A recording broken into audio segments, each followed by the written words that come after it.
आज चूँकि ये एक इमरजेंसी नेचर की हमारी यहाँ पर अहदेदारों की मीटिंग थी श्रीनगर में। जैसा कि आप सबको मालूम है कि करीब एक साल के बाद में कांग्रेस वर्किंग कमेटी की मीटिंग कल दिल्ली से मुनक़िद हुई, वर्चुअल वर्किंग कमेटी थी। और इसी एक साल पहले अगस्त के महीने में ही सोनिया गांधी जी को वर्किंग कमेटी ने एक साल के लिए प्रेसिडेंट उस वक्त ऑथोराइज किया था। तो वो साल गुजर रहा था, तो उसका कल फिर से मीटिंग होनी मुनक़िद थी। और हमें सबको खुशी हुई कि जब सोनिया जी को वर्किंग कमेटी ने फिर आगे के लिए प्रेसिडेंट चुन लिया है, क्योंकि हम मानते हैं कि सोनिया जी एक ऐसी शख्सियत है इस वक्त हमारे कांग्रेस में और ख़ासकर देश में जो कुर्बानियों का एक निशानी है। उनका अगर आप बैकग्राउंड देखेंगे तो वो कुर्बानियों और शहादतों से भरा हुआ है। तो इसलिए उन्होंने जब 2004 से लेकर एक्टिव पॉलिटिक्स में हिस्सा लिया, जब वो पहले प्रेसिडेंट बने, तो उनके पॉलिसीज़ और उनके अपीलों की वजह से ही कांग्रेस पार्टी को मुल्क में 10 साल हुकूमत करने का लोगों ने मौका दिया। वो अलग बात है कि फिर हुकूमतों में कुछ अच्छे काम होते, कुछ कमियां रहती है, तो 2014 में आउट ऑफ पावर हुई।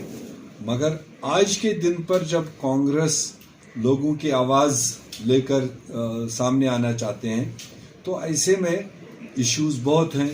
आज की सरकार की कई सारी नाक़िस पॉलिसियाँ हैं।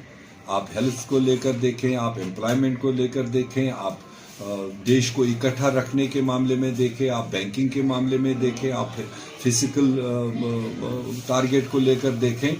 हर तरीके से देश कहीं ना कहीं गड़बड़ा रहा है।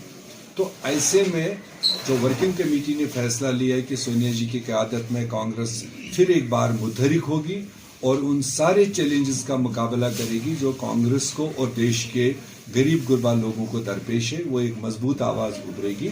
उसके लिए हमने आज सोनिया जी को मुबारकबाद और वर्किंग कमेटी को पूरी प्रदेश कांग्रेस कमेटी की तरफ से शुक्रिया किया कि उन्होंने जो फैसला लिया है वो हक बजानिब है और वो बर वक्त है।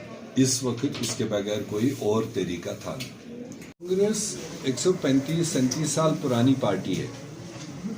इसका हमेशा, क्योंकि इनर पार्टी डेमोक्रेसी हमारे कांग्रेस में है, बहुत सारा वाइड स्कोप है कि आदमी कोई किसी कॉर्नर का हो, कोई भी सोच उसका हो, उसको फोरम्स में बोलने का पूरा इख्तियार है।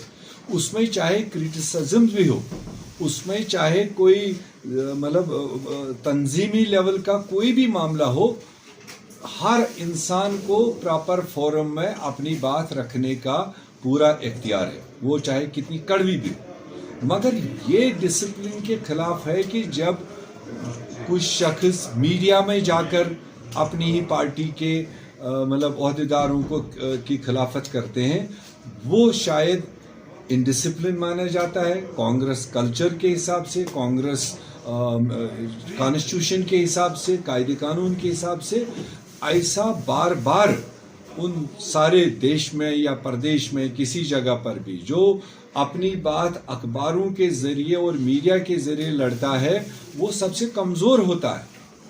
वरना यहाँ से लेकर दिल्ली तक बड़े मतलब प्लेटफार्म्स अवेलेबल है। अगर किसी को यहाँ शिकायत है तो मेरे से ऊपर भी टॉप लीडरशिप तक लेयर ऑफ लीडर्स है। तो अगर किसी को शिकायत है मेरे बारे में, अगर उसको लगता है कि मैंने नहीं सुना, मेरे से किसी सीनियर से मिले, उससे ऊपर वाले सीनियर को मिले, बट करे बात, और फिर जो वहाँ से फैसले निकल आएंगे उसका इंतज़ार करना चाहिए। हमारा बस खाली एक शिकायत इतनी है कि अगर किसी को शिकायत है कि वो मीडिया के हाथों और गलत एजेंसीज के हाथों कांग्रेस के अंदर रहकर कांग्रेस को नुकसान क्यों पहुंचा रहे हैं,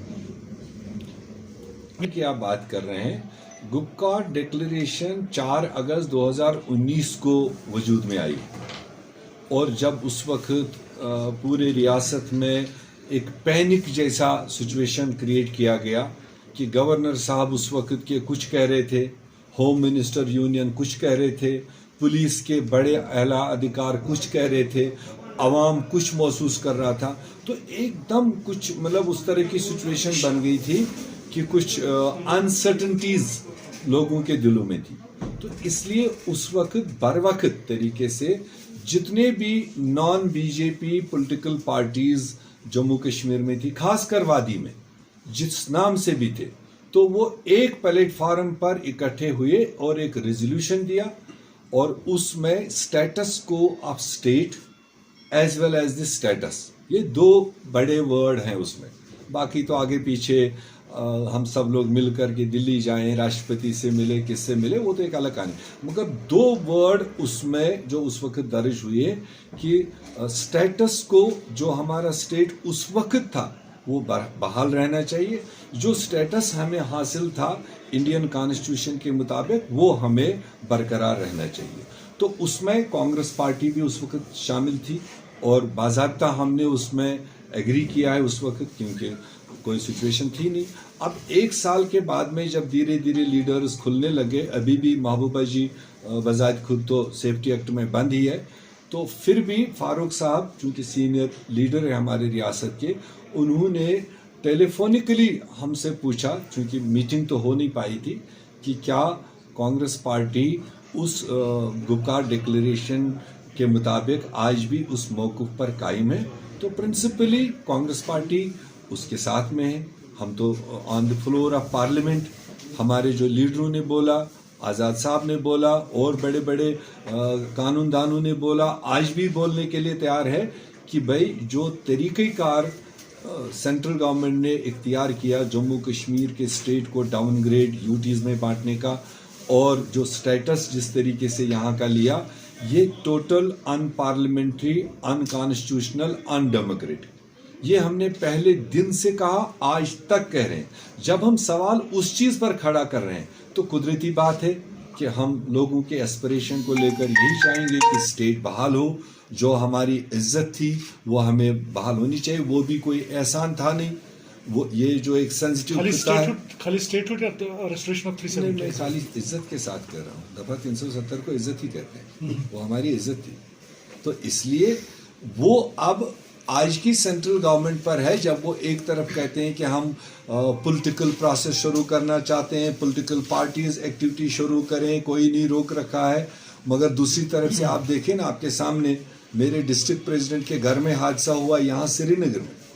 2 घंटे से मैं मथाई कर रहा हूँ सिक्योरिटी फोर्सेस को बताने के लिए कि मैं उसके घर में तजियत जाना चाहता हूँ, तो तजियत के लिए अलाउ नहीं कर रहे हैं, तो पॉलिटिकल एक्टिविटीज़ हम सड़क पर करें तो कैसे बनते हैं। तो इसलिए इन सारी चीज़ों को दिल्ली सरकार को देखना होगा कि कैसे इस खित्ते में अमन हो, हेल्दी पॉलिटिकल एक्टिविटीज़ हो, तब जाकर कहीं आगे कोई चुनाव की बात सोच सकता है। आज के दिन पर तो अभी लगता नहीं कि कोई चुनाव जैसी सिचुएशन